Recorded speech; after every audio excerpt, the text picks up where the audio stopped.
الحمدللہ رب العالمین والصلاة والسلام علی محمد الامین فاعوذ باللہ من الشیطان الرجیم بسم اللہ الرحمن الرحیم۔ خواتین و حضرات، ہم مشکوٰۃ المصابیح میں کتاب الصوم کا مطالعہ کر رہے ہیں۔ اب قضاء کا باب زیر بحث ہے۔ وعن معاذۃ العدویہ انہا قالت لعائشۃ ما بال الحائض تقضی الصوم ولا تقضی الصلاۃ قالت عائشہ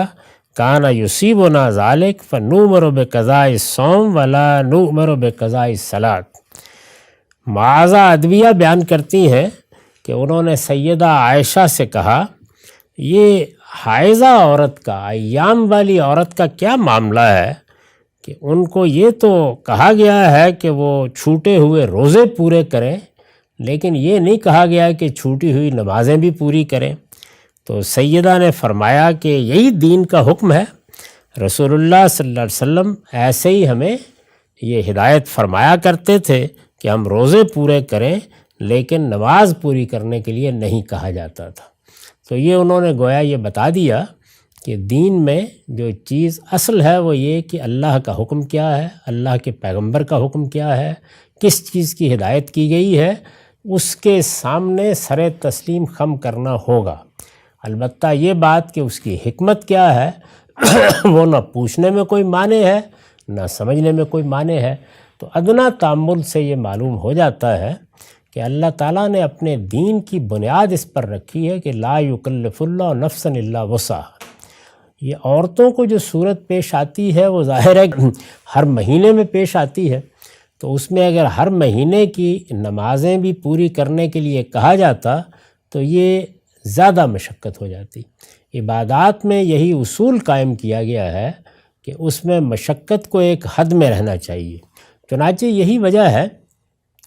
کہ بہت سے معاملات میں اللہ تعالیٰ نے رخصت دے دی، یعنی یہ تقاضا نہیں کیا کہ پانی نہیں مل رہا تو 2 میل 4 میل دوڑیے اور جا کر پانی تلاش کیجیے۔ بیماری یا کوئی مرض ہے تو اس میں بھی جب تک آپ کو یہ سرٹیفکیٹ نہ مل جائے کہ مر ہی جائے گا آدمی تو بہرحال اس کو پانی استعمال کرنا چاہیے۔ ایسی چیزوں کا پابند نہیں کیا، بلکہ اس میں رخصت کا طریقہ اختیار کیا ہے، اور یہ اصول بھی بتا دیا ہے کہ عبادات کے باب میں اللہ تعالیٰ تم پر سختی نہیں کرنا چاہتے۔ ویسے تو اللہ کی ساری شریعت میں یہ اصول کار فرما ہے، عبادات میں خاص طور پر رخصت کا طریقہ اختیار کیا گیا ہے۔ تو یہاں بھی یہی ہے کہ ہر مہینے ایک زحمت دینا کسی طرح موضوع نہیں تھا، لیکن روزے 5 7 10 اگر چھوٹ گئے ہیں تو وہ ظاہر ہے کہ پھیلا کر بھی رکھے جا سکتے ہیں۔ کوئی 2 ایک ماہ میں رکھ لیے، 3 ایک ماہ میں رکھ لیے، تو 2-3 ماہ میں بھی اگر پھیلا دیں اور ہر مہینے میں بھی ایک روزہ رکھ لیں تو بہت آسانی سے سال بھر میں پورے ہو جاتے ہیں۔ اور یہ اوپر ہم نے ابھی پڑھا کہ سیدہ عائشہ یہ کہتی ہیں کہ میرے روزے تو مؤخر ہو جاتے تھے جو مجھے پورے کرنے ہوتے تھے، یہاں تک کہ رمضان آ جاتا تھا۔ شعبان کے مہینے میں چونکہ رسول اللہ بھی روزے رکھتے تھے تو اس وجہ سے میں رمضان سے پہلے شعبان میں یہ فرض پورا کر لیا کرتی تھی۔ تو یہ سب صورتیں بالکل جائز ہیں، ان میں کوئی تشدد نہیں برتنا چاہیے۔ دین کے معاملے میں جو حکمت ہمیں سکھائی گئی ہے وہ اصول میں یہی ہے کہ اللہ تعالیٰ نے اس میں یسر کو پسند کیا ہے، آسانی کو پسند کیا ہے، اس میں مشکل میں لوگوں کو نہیں ڈالنا چاہا۔ یہاں یہ بات سمجھ لینی چاہیے کہ ایک تو وہ مشقت ہے جو ظاہر ہے کہ جتنی عبادت ہم پر لازم کی گئی ہے یا جو تقاضے کیے گئے ان میں بھی ہوگی، یہ غیر معمولی مشقت ہوتی ہے جو زیر بحث آتی ہے۔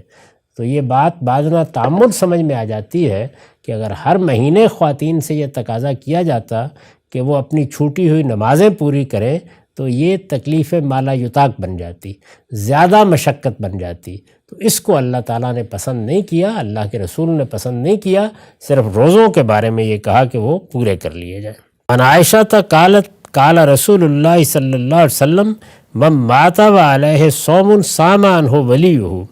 سیدہ عائشہ فرماتی ہیں کہ رسول اللہ صلی اللہ علیہ وسلم کا ارشاد ہے کہ آدمی اگر دنیا سے رخصت ہو گیا اور اس پر کچھ روزے باقی تھے یعنی روزے باقی تھے، ظاہر ہے کہ اسی صورت میں ہوں گے کہ رمضان کے کچھ روزے چھوٹے ہوئے تھے بیماری کی وجہ سے، تکلیف کی وجہ سے، سفر کی وجہ سے یا کسی اور عذر کی بنا پر، تو وہ روزے چھوٹے ہوئے تھے، یہ خیال تھا کہ آدمی بعد میں رکھ لے گا، لیکن وفات ہو گئی تو فرمایا کہ اگر اس کا ولی یعنی جو اس کے بعد اس کے ورثہ ہیں وہ اس سے میراث تو پا رہے ہیں، اگر اس کے اوپر یہ جو ذمہ داری تھی اس کو بھی پوری کر دیں تو یہ ان کے لیے بہت خیر کی بات ہے۔ دوسری روایتوں سے یہ معلوم ہوتا ہے کہ اگر اس کا حوصلہ نہ ہو یا اس کی ہمت نہ ہو تو فدیہ ہی کم سے کم دے دیا جائے۔ یہ بات ٹھیک ہے، اس لیے کہ ذمہ داری کو ادا کرنا، قرض کو ادا کرنا، کوئی چیز لازم تھی اور کسی وجہ سے اس پر عمل نہیں ہو سکا تو اس میں اگر اولیاء اس کو پورا کریں گے تو اس کو بھی اجر ملے گا اور ان کو بھی اجر ملے گا۔ یہ وہ چیز نہیں ہے جس کو ایصال ثواب کہا جاتا ہے، اس کے مباحث بالکل الگ ہیں۔ یہ تو اس سادہ اصول پر مبنی ہے کہ ہم نے اگر ایک باپ سے میراث پائی ہے اور اس کے کمائے ہوئے میں حصے دار ہوئے ہیں تو اس کی کوئی ذمہ داری اگر ہے تو اس کو بھی ادا کرنے کے لیے آگے بڑھنا چاہیے۔ اسی پر دنیوی معاملات کو قیاس کیا گیا ہے کہ اگر کسی کا باپ یا کسی کا بڑا بھائی یا اور کوئی شخص جس کی ذمہ داری اس پر عائد ہوتی تھی وہ کہیں قرض چھوڑ کر رخصت ہو جاتا ہے تو وہ بھی ادا کرنے کی کوشش کرنی چاہیے، یعنی ادا کرنے کی کوشش کرنی چاہیے۔ ممکن حد تک اگر ایسا ہو سکے تو یہ باعث اجر بنے گا، بس اتنی بات ہے، اس سے زیادہ کوئی چیز نہ یہ ہے نہ اس سے استنباط کرنی چاہیے۔ وآخر دعوانا الحمدللہ رب العالمین۔